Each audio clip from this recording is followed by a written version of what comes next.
তুতানখামুনের অভিশাপ, এই কথাটা শুনলেই কেমন যেন একটা রহস্যময় অনুভূতি হয়, তাই না? কিন্তু এটা কি আসলেই সত্যি, নাকি পুরোটাই একটা দারুণ চটকদার গল্প? চলুন আজ আমরা এই কিংবদন্তির একদম ভেতর পর্যন্ত যাব আর সত্যিটা খুঁজে বের করার চেষ্টা করব। গল্পের শুরুটা করা যাক আজ থেকে প্রায় ১০০ বছর আগে। ১৯২৩ সালের কায়রো শহর।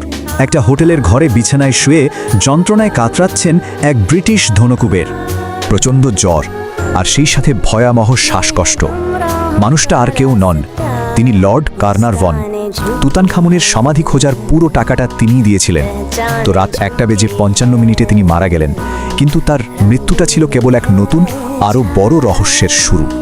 অবিশ্বাস্য ব্যাপার হলো, যে মুহূর্তে লর্ড কার্নারভনের নিঃশ্বাস বন্ধ হলো, ঠিক সেই একই মুহূর্তে পুরো কায়রো শহরের সব আলো তপ করে নিভে গেল। চারিদিকে নেমে এলো ঘুটঘুটে অন্ধকার। আর এই অদ্ভুত গল্পের শেষটা আরও চমকে দেওয়ার মতো। হাজার হাজার মাইল দূরে ইংল্যান্ডে লর্ড কার্নারভনের নিজের বাড়িতে তার সবচেয়ে প্রিয় কুকুরটা হঠাৎ করে চিৎকার করে ওঠে, আর ঠিক সেই মুহূর্তেই মারা যায়। তো চলুন এবার একটু গোড়া থেকে শুরু করা যাক। কিভাবে এই সমাধিটা আবিষ্কার হলো আর এর সাথে কি কি অশুভ সংকেত জড়িয়েছিল সেগুলো একটু দেখে নিই। গুজব আছে সমাধির প্রবেশপথের বাইরে নাকি ঠিক এই কথাগুলোই লেখা ছিল, আর এই একটা কথাই অভিশাপের কিংবদন্তিতে যেন আগুন ধরিয়ে দিয়েছিল। সত্যি বলতে এটা ছিল শতাব্দীর সেরা একটা প্রত্নতাত্ত্বিক আবিষ্কার। ভাবুন একবার, হাওয়ার্ড কার্টার আর লর্ড কার্নারভন এমন একটা সমাধি খুঁজে বের করলেন যেখানে গত ৩০০০ বছরে কেউ পা রাখেনি। ভেতরে পাওয়া গেল প্রায় ৫,৫০০ অমূল্য সব জিনিসপত্র। সমাধিটা খুঁজে পাওয়ার পরপরই প্রথম অদ্ভুত ঘটনাটা ঘটল। হাওয়ার্ড কার্টারের একটা পোষা ক্যানারি পাখি ছিল। একদিন দেখা গেল একটা কোবরা সাপ পাখিটাকে খেয়ে ফেলেছে। মিশরের সংস্কৃতিতে কোবরা কিন্তু ফারাওদের রাজকীয় প্রতীক, তাই স্থানীয় মানুষজন এটাকে একটা ভয়ঙ্কর সতর্কবার্তা হিসাবেই ধরে নিল। আর এরপর থেকেই যেন শুরু হয়ে গেল একের পর এক রহস্যময় মৃত্যুর ঘটনা। সংবাদ মাধ্যমগুলো বসে থাকলো না, তারা এই অভিশাপের গল্পটাকে একেবারে দাবানলের মতো সারা বিশ্বে ছড়িয়ে দিল। লর্ড কার্নারভনের মৃত্যুর পর তো রীতিমতো একটা মৃত্যুর মিছিল শুরু হয়ে গেল। মাত্র ৬ বছরের মধ্যে সমাধির সাথে কোনো না কোনোভাবে যুক্ত ছিলেন এমন প্রায় ২২ জন মানুষ রহস্যজনকভাবে মারা যান। এতে অভিশাপের গুজবটা আরও পোক্ত হলো। কিন্তু সবচেয়ে চাঞ্চল্যকর প্রমাণটা সামনে এলো আরও পরে, যখন বিজ্ঞানীরা তুতানখামুনের মমি পরীক্ষা করলেন। তারা দেখলেন মমির গালের ঠিক সেই জায়গাতেই একটা ক্ষত আছে যেখানে লর্ড কার্নারভনকে মশাটা কামড়েছিল। ব্যাপারটা কাকতালীয় বলতেও কেমন যেন লাগে, তাই না? তাহলে কি সবকিছু আসলেই কোনো প্রাচীন ফারাওয়ের অভিশাপের ফল, নাকি এর পেছনে অন্য কোনো বাস্তবসম্মত ব্যাখ্যা লুকিয়ে আছে? চলুন এবার আমরা সেই উত্তরটা খোঁজার চেষ্টা করি। অভিশাপের গল্প থেকে একটু বিরতি নিয়ে এবার চলুন আসল মানুষটাকে চেনার চেষ্টা করি। ফারাও তুতানখামুন আসলে কে ছিলেন?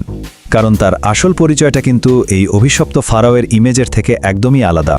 সত্যি বলতে কি, তুতানখামুন খুব দুর্বল একজন ফারাও ছিলেন। প্রাচীন মিশরের রাজপরিবারে নিকট আত্মীয়দের মধ্যে বিয়ের প্রথা ছিল, যার ফলে তিনি জন্ম থেকেই অনেকগুলো শারীরিক সমস্যা নিয়ে জন্মান। তিনি এতটাই গুরুত্বহীন একজন শাসক ছিলেন যে তার মৃত্যুর পর অন্য ফারাওরা ইতিহাস থেকে তার নামটাই মুছে দিয়েছিল। আর মজার ব্যাপার হলো, ঠিক এই কারণেই তার সমাধিটা চোর ডাকাতদের চোখে এড়িয়ে ৩০০০ বছর ধরে একেবারে অক্ষত অবস্থায় ছিল। বেশ, এবার সময় হয়েছে অভিশাপের এক একটা দাবিকে বিজ্ঞানের আতশ কাচের নিচে ফেলে দেখার।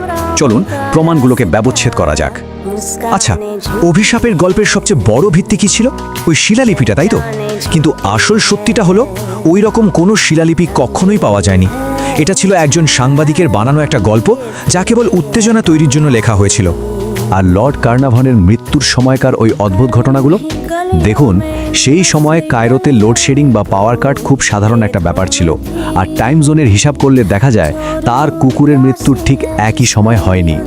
তাহলে প্রশ্ন হলো, এতগুলো মানুষ অসুস্থ হয়ে মারা গেল কেন?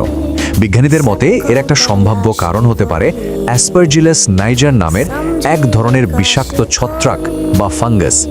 হাজার হাজার বছর ধরে বন্ধ থাকা একটা সমাধির ভেতরে এই ধরনের ছত্রাক জন্মায়, আর নিঃশ্বাসের সাথে সেটা শরীরে ঢুকলে মারাত্মক ইনফেকশন হতে পারে। আর আধুনিক গবেষণা কি বলছে? ২০০২ সালে ব্রিটিশ মেডিকেল জার্নাল একটা স্টাডি করে। তারা দেখেছে যারা সমাধির ভেতরে গিয়েছিলেন আর যারা যাননি, তাদের গড় আয়ুর মধ্যে তেমন কোনো পার্থক্যই নেই। মানে পরিসংখ্যান বলছে অভিশাপের কোনো প্রমাণই নেই। কিন্তু অভিশাপের বিরুদ্ধে সবচেয়ে বড় প্রমাণটা এখনও বাকি, আর সেটা হলো সেই সব মানুষ যাদের আসলে অভিশাপের প্রথম শিকার হওয়ার কথা ছিল। এই তালিকাটা একবার দেখুন।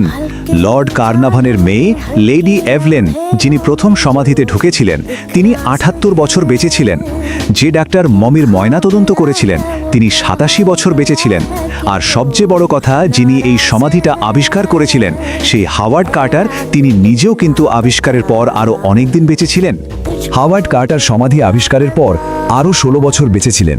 যখনই সাংবাদিকরা তাকে অভিশাপ নিয়ে প্রশ্ন করত, তিনি হাসি মুখে একটাই উত্তর দিতেন, আমি তো এখনো দিব্যি বেঁচে আছি।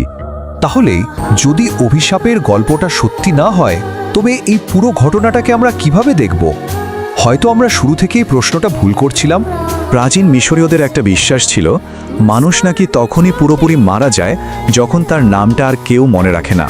তুতানখামনের নাম তো ইতিহাস থেকে প্রায় মুছেই গিয়েছিল। হাওয়ার্ড কার্টার তার সমাধির শান্তি ভঙ্গ করে তাকে অভিশপ্ত করেননি, বরং বিস্মৃতির অন্ধকার থেকে বের করে এনে তাকে সারা বিশ্বের কাছে পরিচিত করে তুলেছেন, তাকে অমর করে দিয়েছেন। সম্ভবত এটা কোনো অভিশাপ ছিল না, এটা ছিল একটা আশীর্বাদ।